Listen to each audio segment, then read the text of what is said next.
Airnya tenang malam itu, sampai seseorang menjawab panggilan yang seharusnya tak pernah direkam. Saat itu, air bukan lagi sekadan air. Ia menyimpan sesuatu yang balik menatap. Dia berkata, air itu hidup, dan malam ini sepertinya air itu mulai mendengarkan. Di balik tenangnya permukaan Waduk Kedung Ombo, tersembunyi kisah yang tak pernah benar-benar tenggelam.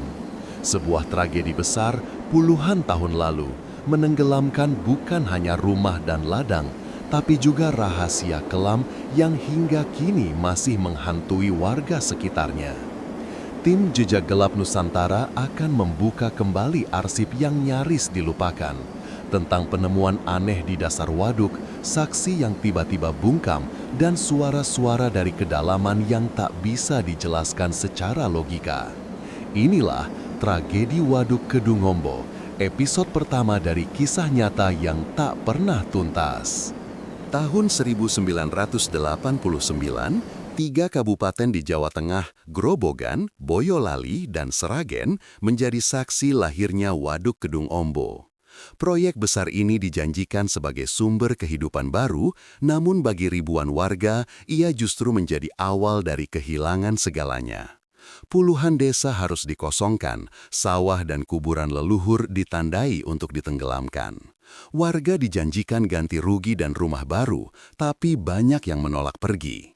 Mereka percaya tanah itu warisan nenek moyang.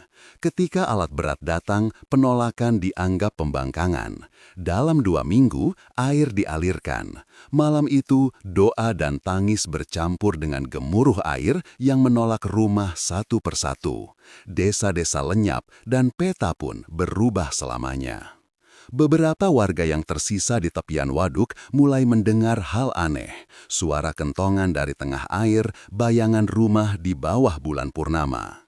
Seorang nelayan tua, Pak Warto, mengaku pernah menyelam dan melihat pagar bambu serta pohon kelapa di dasar air, sisa dari rumah yang tenggelam. Namun penemuan paling misterius terjadi tahun 1992 saat tim penyelam proyek menemukan deretan batu seperti nisan di kedalaman 14 meter. Salah satu dari mereka mendengar suara gamelan samar. Laporan itu tak pernah diumumkan. Esoknya, area itu ditutup tanpa penjelasan. Beberapa tahun kemudian, jurnalis muda bernama Ratri Santoso menulis artikel berjudul Air yang Menelan Sejarah. Ia mengungkap dugaan korban dan penggusuran paksa. Tapi setelah artikelnya terbit, ia menerima ancaman dan menghilang dari publik. Warga pun kembali bungkam. Kini, Waduk Kedung Ombo tampak tenang. Airnya memantulkan langit, seolah tak menyimpan apa-apa. Tapi, bagi mereka yang kehilangan tanah dan kenangan, waduk itu tetap hidup, menyimpan kisah, bisikan, dan rahasia yang tak pernah benar-benar tenggelam.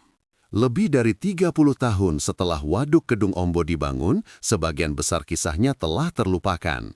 Namun di antara warga tua yang masih hidup, ada satu nama yang berulang kali disebut, Suroto, mantan penyelam proyek tahun 1992.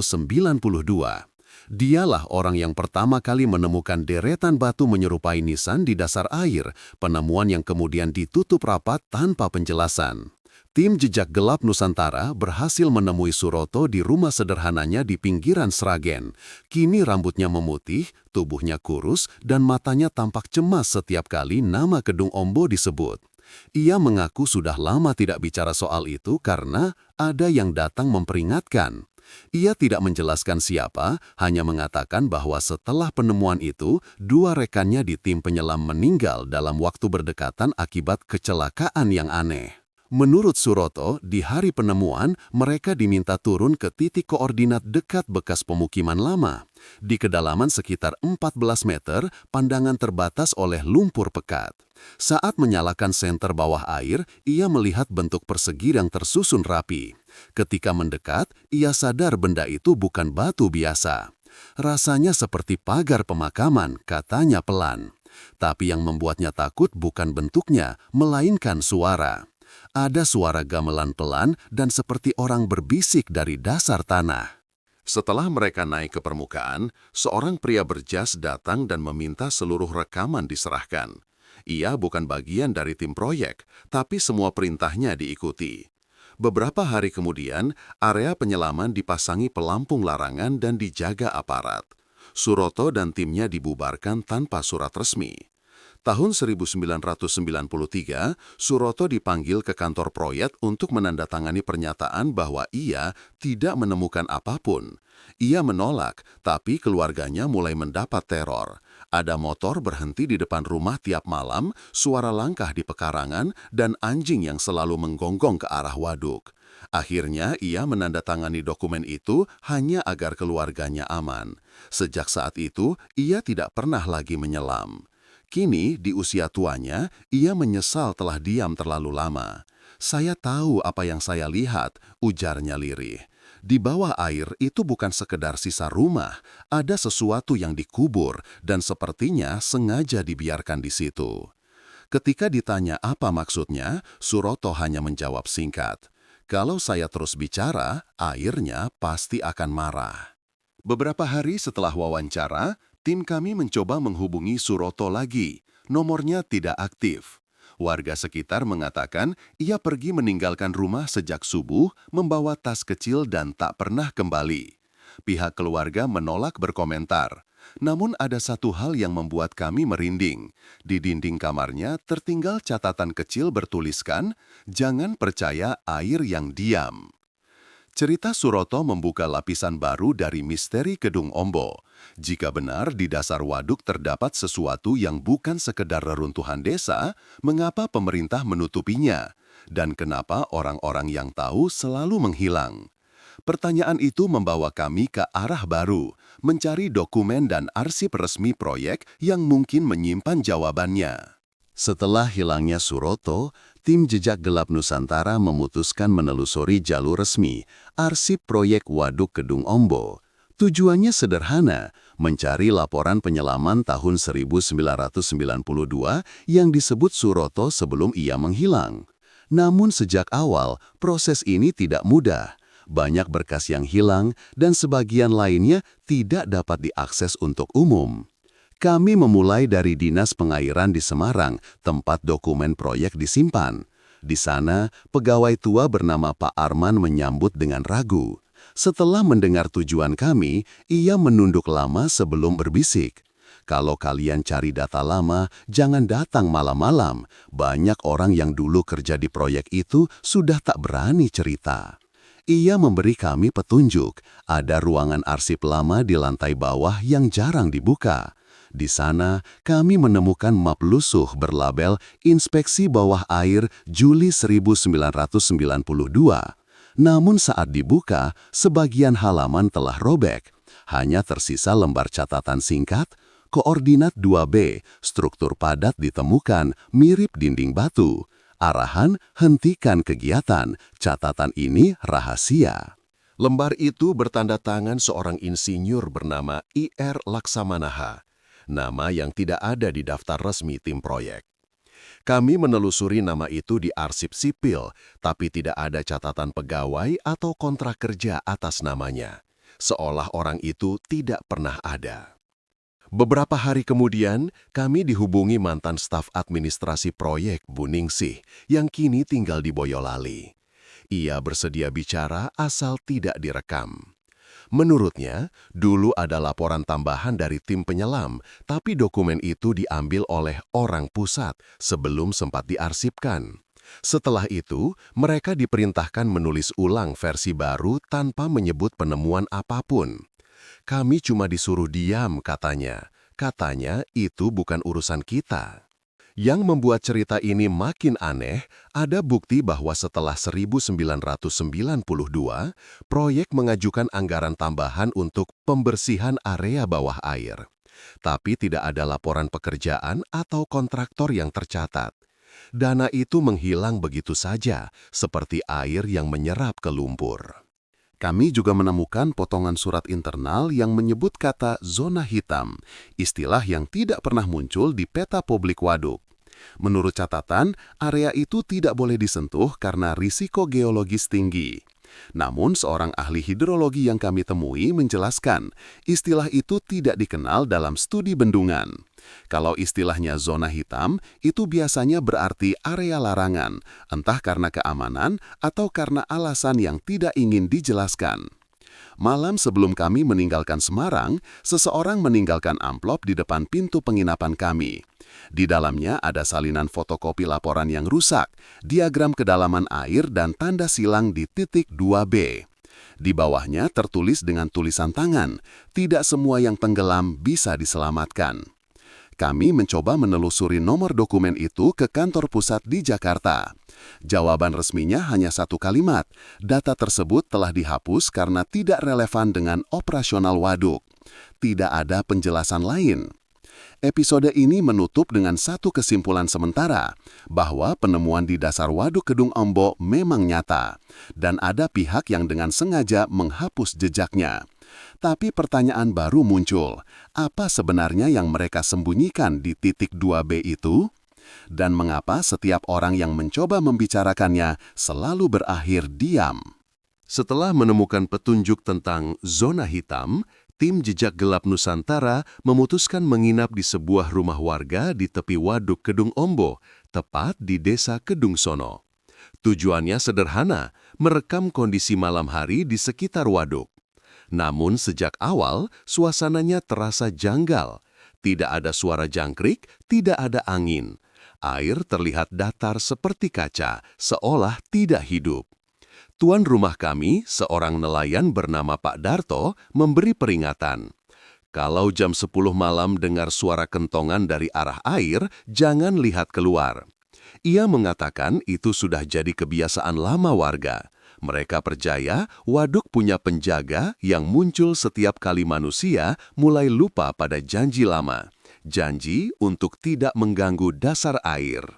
Malam pertama berjalan tenang hingga sekitar pukul 22.15 saat mikrofon kami menangkap bunyi logam berdentang 3 kali dari arah waduk. Disusul suara seperti orang berjalan di air, padahal permukaannya tetap tenang. Lampu rumah bergetar lalu mati sesaat. Saat kami menyalakan senter, terlihat kabut tebal di permukaan waduk dan cahaya kecil bergerak pelan ke tengah air menyerupai lentera. Pak Darto hanya berbisik, itu bukan perahu. Keesokan harinya, kami menemui beberapa warga tua yang masih tinggal di sekitar situ. Mereka bercerita, suara kentongan pertama kali terdengar sejak tahun 1992, tahun yang sama dengan penemuan di dasar waduk. Setiap kali suara itu muncul, selalu ada kejadian aneh. Alat tangkap rusak, hasil ikan menghilang, atau seseorang jatuh sakit tanpa sebab. Airnya tenang tapi berat, kata seorang ibu bernama Mbok Narti. Kalau kena tangan, rasanya seperti ditarik ke bawah. Kami mencoba merekam suara itu malam berikutnya. Saat jarum jam melewati pukul 10, suara berdentang kembali terdengar. Kali ini lebih jelas. Rekaman menunjukkan pola 3 ketukan berulang, seperti sinyal. Namun, alat pengukur gelombang menunjukkan getaran aneh di bawah permukaan, mirip dengan frekuensi rendah yang biasa muncul dari sumber energi besar. Setelah beberapa detik, sinyal menghilang. Tim kami mulai merasa ada sesuatu yang tidak wajar. Dalam catatan hidrologi, waduk seharusnya tidak menghasilkan getaran dengan pola berirama. Namun data menunjukkan gelombang itu datang dari arah yang sama, titik 2B, lokasi yang disebut dalam arsip lama. Menjelang dini hari, seorang anggota tim melihat sesuatu di tepi air. Bayangan manusia berdiri diam, tampak seperti mengenakan baju lusuh dan celana panjang. Saat disorot senter, bayangan itu tidak punya wajah, hanya siluet hitam dengan tangan menggantung. Dalam hitungan detik, ia lenyap bersama kabut. Kami tidak menemukan jejak kaki, hanya bekas air menetes di tanah kering. Pagi harinya, warga menemukan perahu tua hanyut ke tepian. Di dalamnya ada kentongan bambu, basah tapi masih utuh. Tidak ada yang mengaku memilikinya. Pak Barto langsung menenggelamkannya kembali ke waduk sambil menggumam doa, katanya agar yang di bawah tidak marah. Kejadian itu menegaskan satu hal, waduk ini bukan sekedar bendungan. Ia seperti menyimpan kesadaran, bereaksi pada siapapun yang mencoba menyentuh masa lalunya. Dan semakin dalam kami menyelidiki, semakin jelas bahwa misteri ini belum selesai. Karena di kedalaman air yang tenang itu, sesuatu sepertinya sedang menunggu untuk ditemukan. Setelah serangkaian kejadian aneh di Desa Kedung Sono, tim Jejak Gelap Nusantara memutuskan melangkah lebih jauh, menyelam langsung ke titik 2B, lokasi yang berulang kali muncul dalam arsip dan rekaman anomali. Kami bekerja sama dengan 2 penyelam profesional dan membawa sonar bawah air untuk memetakan area dasar waduk. Persiapan dilakukan pagi hari di bawah kabut tipis yang menggantung di permukaan air. Sonar pertama menunjukkan sesuatu yang tidak biasa. Di kedalaman sekitar 13 hingga 15 meter, muncul bentuk simetris mirip dinding batu memanjang. Struktur itu tidak mungkin terbentuk alami. Lebih mengejutkan lagi, jarak antara pola-pola batu itu sejajar seperti fondasi bangunan. Saat gambar diperbesar, terlihat pola melingkar di bagian tengah, seperti sumur atau ruang terbuka. Kami menurunkan kamera bawah air, pandangan gelap, air keruh oleh lumpur tua. Tapi perlahan bentuk bata merah dan kayu lapuk mulai terlihat. Salah satu penyelam menemukan potongan kayu dengan ukiran huruf Jawa kuno yang samar terbaca. Sapa ngelanggar, ngalang pati. Artinya, barang siapa melanggar, menghalangi kematian. Kami belum tahu maknanya, tapi kalimat itu seolah peringatan yang ditulis dari masa lalu. Sekitar 10 menit setelah temuan itu, sinyal komunikasi dengan penyelam terputus. Kami hanya mendengar dengung samar dan bunyi dentang logam dari alat mereka. Saat salah satu naik ke permukaan, wajahnya pucat. Ia mengaku mendengar suara seperti orang memanggil namanya dari bawah, padahal hanya mereka berdua di kedalaman itu. 1 menit kemudian, kamera mengirim gambar terakhir, kilatan cahaya dan bayangan besar melintas cepat di depan lensa. Tim segera menghentikan penyelaman. Kami meninjau rekaman itu berulang kali. Dalam 1 frame, tampak bentuk menyerupai pintu batu dengan relief di sekelilingnya. Di bagian atas, tampak simbol menyerupai mata dengan 3 garis di bawahnya. Tidak ada penjelasan ilmiah atas bentuk itu.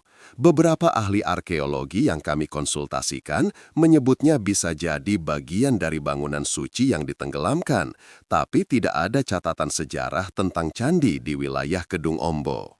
Setelah penyelaman itu, alat sonar kami mengalami gangguan terus-menerus. Kompas digital berputar sendiri dan baterai kamera cepat habis meski baru diisi. Salah satu anggota tim mengalami mimpi berulang. Dirinya berjalan di jalan batu di bawah air, dikelilingi rumah-rumah tua tanpa penghuni. Setiap kali ia menoleh, ada suara gamelan lembut terdengar dari kejauhan, sama seperti yang dulu diceritakan Suroto. Kami meninggalkan waduk pada sore hari dengan perasaan berat. Meski bukti visual sudah ada, kami tahu tidak semua hal bisa dijelaskan dengan logika. Apapun yang tersembunyi di titik 2B tampak seperti bagian dari sesuatu yang lebih besar. Mungkin struktur, mungkin makam, mungkin juga sesuatu yang sengaja dikubur untuk tidak pernah ditemukan. Namun, rasa penasaran masih membara. Kami berjanji akan kembali, kali ini bukan sebagai pencari kisah, tetapi sebagai saksi dari sesuatu yang berusaha disembunyikan alam dan manusia sekaligus. Dan disitulah, tanpa kami sadari, Waduk Kedung Ombo mulai membalas pandangan. Malam setelah penyelaman, angin bertiup kencang dari arah air. Di kejauhan, terdengar lagi suara kentongan, 3 kali, pelan tapi jelas. Setelah penyelaman terakhir, tim Jejak Gelap Nusantara berusaha menelusuri lebih dalam makna simbol mata bertiga yang terlihat pada pintu batu di dasar Waduk Kedung Ombo. Kami menemukan petunjuk dari catatan kuno milik seorang arkeolog lokal yang menyebut simbol itu berasal dari abad ke-18, lambang pengawal sagara, sejenis penjaga air dalam kepercayaan Jawa kuno. Konon, simbol itu dipakai untuk menandai tempat pemujaan atau persembahan yang berkaitan dengan penenang roh korban banjir atau tenggelam. Semakin kami dalami, semakin jelas satu hal. Wilayah yang kini menjadi waduk dulu merupakan daerah rawan banjir besar. Naskah lawas dari arsip kolonial menyebut adanya perkampungan yang tenggelam akibat gelombang air dari perut bumi. Setelah peristiwa itu, warga mendirikan semacam tempat suci di tepi sungai untuk menenangkan arwah yang hilang. Lokasi itu sangat dekat dengan titik 2B. Jika benar bangunan batu yang kami temukan adalah bagian dari tempat itu, berarti pembangunan waduk secara tidak sadar menenggelamkan situs pemujaan kuno. Pemerintah mungkin menutupinya agar proyek tidak dianggap melanggar kepercayaan lokal. Tapi sejak saat itu, air seolah menyimpan ingatan, suara, bayangan, dan peringatan bagi siapapun yang berani mengusiknya. 2 minggu setelah ekspedisi, kami menerima kabar dari warga Kedung Sono. Saat air waduk surut, muncul kembali potongan dinding batu dengan ukiran mata bertiga, tepat seperti dalam rekaman kami. Tapi sebelum sempat didokumentasikan lebih jauh, air kembali naik dalam semalam, meski tidak ada hujan, seolah sesuatu di bawah sana menolak untuk dilihat lagi. Kini kami tahu, misteri Waduk Kedung Ombo bukan sekadar tragedi pembangunan, tetapi kisah tentang benturan dua dunia, manusia yang ingin menguasai alam dan alam yang menolak dilupakan. Air itu tenang, tapi tidak pernah tidur. Ia menelan apapun yang mencoba membuka kebenaran yang sudah lama ia simpan. Dan mungkin itulah alasan mengapa setiap saksi akhirnya memilih diam, bukan karena takut pada manusia, tetapi karena sadar ada kekuatan yang lebih tua dari sejarah yang menjaga rahasianya sendiri. Setiap genangan air punya ingatannya sendiri.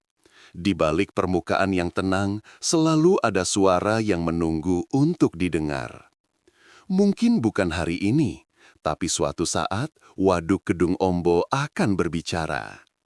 Jika kalian menyukai kisah ini, jangan lupa like, share, dan subscribe agar kami terus menelusuri misteri-misteri gelap di seluruh Nusantara. Tulis di kolom komentar misteri mana lagi yang ingin kami ungkap berikutnya. Sampai jumpa di kisah berikutnya. Saya narator dan inilah Jejak Gelap Nusantara. Karena tidak semua yang tenggelam benar-benar hilang.